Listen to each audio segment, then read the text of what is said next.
हाँ जी, मेरी नौकरी में वापस जाने को लेकर के छिंदवाड़ा में ही मुलाकात हुई है और नौकरी को लेकर के क्या किया जा सकता है, इस पर विचार मंथन किया जा रहा है। लोकसभा चुनाव में आपकी क्या भूमिका रहेगी अभी चल रहा है? अभी तो मैं किसी पार्टी को मैंने ज्वाइन नहीं किया है, लेकिन हाँ, जो मेरे साथ कांग्रेस ने, कमलनाथ जी ने जो अन्याय किया है, उसको मैं आज छिंदवाड़ा में बताने के लिए आई हूँ। जो महिलाएं, जिन महिलाओं की, जिन लोगों की संवेदनाएं मुझसे जुड़ी है, मैं बताना चाहती हूँ कि क्या घटनाक्रम मेरे साथ हुआ है, ताकि आने वाले समय में किसी और महिला या किसी व्यक्ति के साथ इस तरह का अन्याय ना हो सके। ये बड़ा दुखद प्रसंग आज डॉक्टर भीमराव अम्बेडकर जी की जयंती पर हो रहा है कि कांग्रेस, जो कि बाबा साहब अम्बेडकर की बात करती है, नारी के न्याय की बात करती है, दलितों के न्याय की बात करती है, संविधान की रक्षा की बात करती है, लेकिन उन्होंने किस तरीके से एक महिला के साथ में अन्याय किया है कि उन्होंने एक झूठा वादा करके विधानसभा में भी चुनाव लड़ने से रोकने का काम किया, लोकसभा में भी टिकट ना दे करके संसद में जनप्रतिनिधि बनने के मौके को भी उन्होंने खत्म किया है। मुझे लगता है कि कांग्रेस पार्टी, एक महिला होने के नाते उन्होंने इस जो है एक जो मौका उन्हें देना चाहिए था, तो उस को उन्होंने ना दे करके नारी के साथ में भी एक उन्होंने अन्याय किया है और जो वो बातें करती हैं उसको वो अमल में नहीं ला रही हैं। उन्होंने अपनी स्वार्थ और परिवारवाद बोलना चाहिए या जो भी उनकी नीयत है, वो आज उन्होंने सामने स्पष्ट कर दी है। तो इन सब घटनाक्रम को लेकर के जो है, मैं बहुत व्यथित रही हूँ। आप लोकसभा की टिकटों में देख सकते हैं कि कितनी महिलाओं को उन्होंने प्रतिनिधित्व दिया है। तो बड़ा मन व्यथित हुआ, तो उससे मैं बाहर आना चाहती थी और इसीलिए आज मैंने कांग्रेस की सभी दायित्वों से मुक्त होने का आवेदन दिया है। आगे का आपका जो मार्ग रहेगा वो भारतीय जनता पार्टी की तरफ जाता है या प्रशासनिक अधिकारी बतौर काम करेगा? देखिए, परिवार के कहने पर मैंने प्रशासनिक अधिकारी की जो नौकरी थी, उस पे वापस जाने का आवेदन दिया है।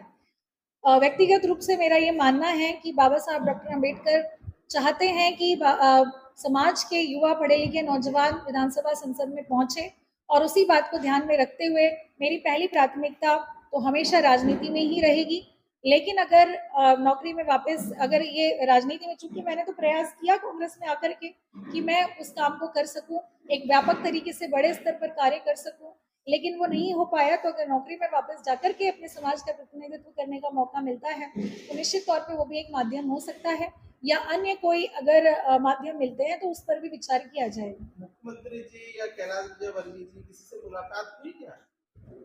हाँ जी, मेरी नौकरी में वापस जाने को लेकर के छिंदवाड़ा में ही मुलाकात हुई है और नौकरी को लेकर के क्या किया जा सकता है, इस पर विचार मंथन किया जा रहा है। लोकसभा चुनाव में आपकी क्या भूमिका रहेगी अभी चल रहा है? अभी तो मैं किसी पार्टी को मैंने ज्वाइन नहीं किया है, लेकिन हाँ, जो मेरे साथ कांग्रेस ने, कमलनाथ जी ने जो अन्याय किया है, उसको मैं आज छिंदवाड़ा में बताने के लिए आई हूँ। जो महिलाएं, जिन महिलाओं की, जिन लोगों की संवेदनाएं मुझसे जुड़ी है, मैं बताना चाहती हूँ कि क्या घटनाक्रम मेरे साथ हुआ है, ताकि आने वाले समय में किसी और महिला या किसी व्यक्ति के साथ इस तरह का अन्याय ना हो सके। ये बड़ा दुखद प्रसंग आज डॉक्टर भीमराव अम्बेडकर जी की जयंती पर हो रहा है कि कांग्रेस, जो कि बाबा साहब अम्बेडकर की बात करती है, नारी के न्याय की बात करती है, दलितों के न्याय की बात करती है, संविधान की रक्षा की बात करती है, लेकिन उन्होंने किस तरीके से एक महिला के साथ में अन्याय किया है कि उन्होंने एक झूठा वादा करके विधानसभा में भी चुनाव लड़ने से रोकने का काम किया, लोकसभा में भी टिकट ना दे करके संसद में जनप्रतिनिधि बनने के मौके को भी उन्होंने खत्म किया है।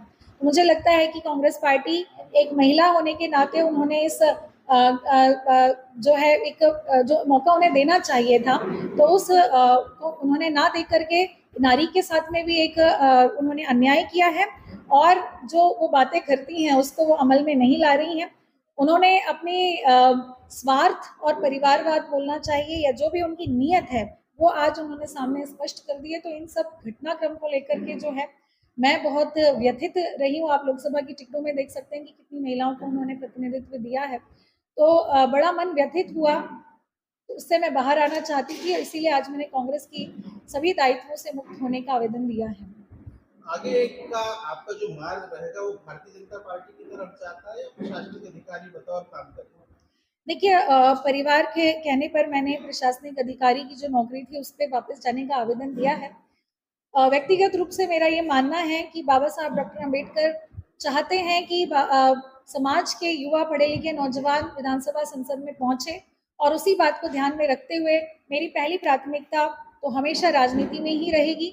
लेकिन अगर नौकरी में वापस अगर ये राजनीति में, चूंकि मैंने तो प्रयास किया कांग्रेस में आकर के कि मैं उस काम को कर सकूं, एक व्यापक तरीके से बड़े स्तर पर कार्य कर सकूं, लेकिन वो नहीं हो पाया। तो अगर नौकरी में वापस जाकर के अपने समाज का प्रतिनिधित्व करने का मौका मिलता है तो निश्चित तौर पे वो भी एक माध्यम हो सकता है, या अन्य कोई अगर माध्यम मिलते हैं तो उस पर भी विचार किया जाएगा। मुख्यमंत्री जी या कैलाश विजयवर्गीय जी किसी से मुलाकात हुई क्या? हाँ जी, मेरी नौकरी में वापस जाने को लेकर के छिंदवाड़ा में ही मुलाकात हुई है, और नौकरी को लेकर के क्या किया जा सकता है इस पर विचार मंथन किया जा रहा है। लोकसभा चुनाव में आपकी क्या भूमिका रहेगी?